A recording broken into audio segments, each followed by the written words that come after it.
in grey today. It was sculpted into the limestone in 1808 and again depicts King George III on horseback.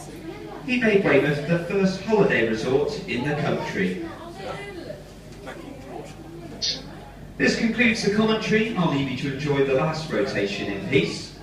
If you have any questions, then please don't hesitate to ask myself or any of my colleagues once we reach the ground, whether that includes Weymouth and its surroundings or purchasing a Merlin annual pass. Thank you. Or just annual pass.